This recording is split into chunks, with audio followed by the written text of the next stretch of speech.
Let's now shift our attention to the West. Riots broke out in Sweden over the weekend.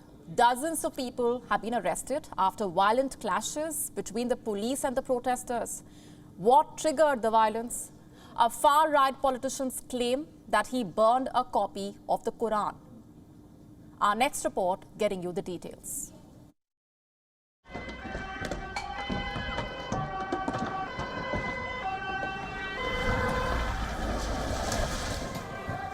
The air was filled with smoke.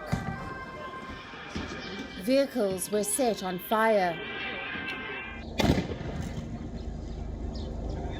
And police vans were greeted with stones. Since last week, multiple Swedish cities have witnessed such violent clashes.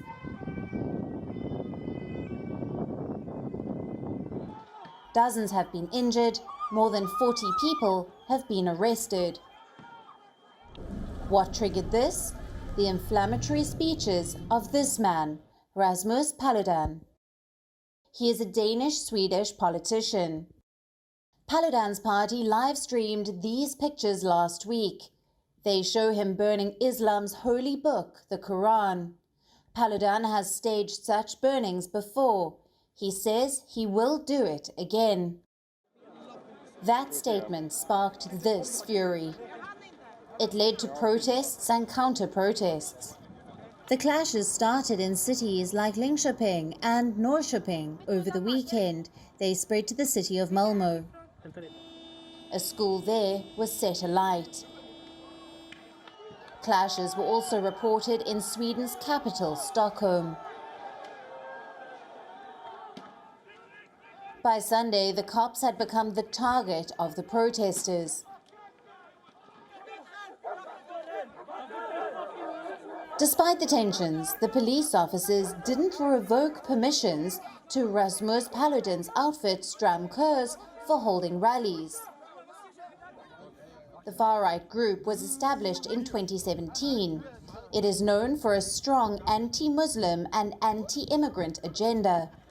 Stramkurs is trying to drum up support ahead of the general election in September this year.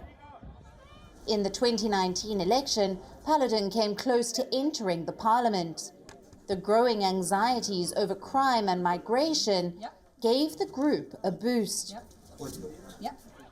But in 2020, Paludan was sentenced to 3 months in jail. He was charged with racism and defamation.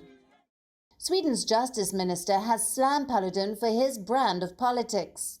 In an interview, he called him a right-wing extremist fool whose only goal is to drive violence and divisions. However, that criticism wasn't good enough for some Islamic nations. Saudi Arabia has condemned the clashes. Iraq and Iran summoned Swedish ambassadors to register their protest.